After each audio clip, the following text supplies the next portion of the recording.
Pendant plus de 70 ans, la reine Elisabeth II s'est montrée particulièrement active en répondant à ses nombreuses obligations royales.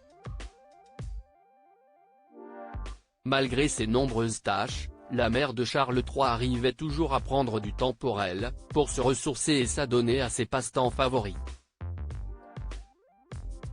Parmi eux, on retrouvait notamment la danse écossaise, l'équitation ou encore la collection de timbres. Et le moins que l'on puisse dire, c'est que cette dernière passion s'est avérée particulièrement rentable pour Sa Majesté. Comme l'a révélé le Mirror, dimanche 19 novembre, ce passe-temps lui a rapporté plus de 100 millions d'euros. Une somme astronomique qui aurait été générée grâce à certains objets rares qu'elle possédait. Selon nos confrères britanniques, Elisabeth II avait constitué une collection qu'elle avait classée dans 300 albums et dans 200 boîtes supplémentaires.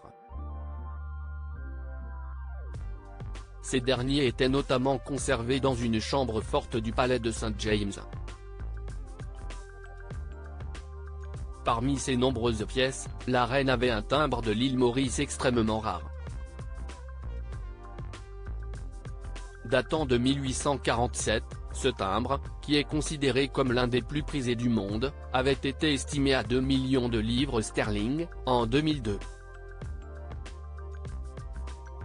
Il s'agit notamment d'un timbre que son grand-père, le roi George V, avait acheté lors d'une vente aux enchères en 1904. Car, oui, la passion pour les timbres s'est transmise de génération en génération au sein de la famille royale. Rétro 2022, Elisabeth II, la dernière année d'une reine morte d'Elisabeth II, qu'est-il arrivé à sa collection de timbres? Lorsqu'elle a repris la collection de ses timbres de ses aïeux, la reine Elisabeth II a pris une décision particulièrement difficile. Elle avait en effet vendu certains des timbres excédentaires afin d'en acheter de nouveaux. Comme l'a rapporté le Télégraphe, la vente de timbres avait rencontré un franc succès. Selon nos confrères, cela avait lui rapporté 750 000 livres sterling en 2001. La mère de Charles III avait ensuite réinjecté 250 000 livres sterling pour obtenir une série unique de 10 Penny Black, connue pour être le premier nombre postal de l'histoire. Désormais, la collection est gérée par la bourse privée et le bureau du trésorier de la Maison Royale.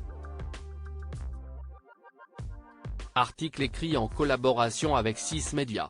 Crédit photo, Dana Press.